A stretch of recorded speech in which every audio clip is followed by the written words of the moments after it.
خداوند کے زندہ اور جلالی کلام میں سے پڑھیں گے۔ تکوین باب 16۔ ابرام اور ہاجرہ کا نکاح۔ اور ابرام کی بیوی سارائی کی اولاد نہ تھی، اور اس کی ایک مصری لونڈی تھی جس کا نام ہاجرہ تھا۔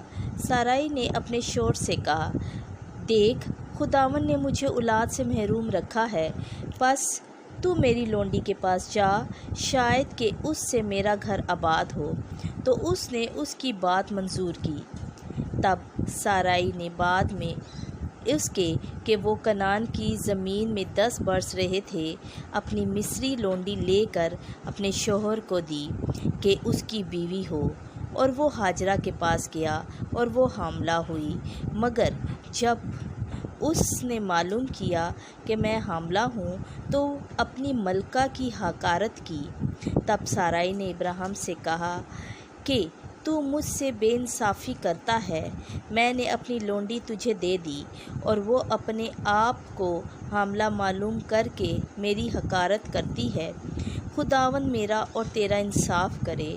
اور ابرام نے جواب دے کر کہا کہ تیری لونڈی تیرے ہاتھ میں ہے، جو تیری مرضی ہو اس کے ساتھ کر۔ اور جب سارائی نے اس پر سختی کی تو وہ بھاگ گئی، اور خداوند کے فرشتے نے اسے میدان میں پانی کے ایک چشمے کے پاس پایا جو شور کی راہ پر ہے، اور اسے کہا کہ اے سارائی کی لونڈی ہاجرہ، تو کہاں سے آئی اور کدھر جاتی ہے؟ وہ بولی، میں اپنی ملکہ سارائی کے سامنے سے بھاگی ہوں۔ اور خداوند کے فرشتے نے اس سے کہا کہ تو اپنی ملکہ کے پاس واپس جا اور اس کے ماتحت اپنا آپ فروتن کر۔ پھر اس نے اسے کہا، میں تیری اولاد کو بہت بڑھاؤں گا کہ وہ کثرت کے باعث گنی نہ جائے گی۔ پھر خداوند کے فرشتے نے اس سے کہا، دیکھ، تو حاملہ ہے اور تجھ سے بیٹا ہوگا، تو اس کا نام اسماعیل رکھے گی، کیونکہ خداوند نے تیری دکھ کی آواز سنی۔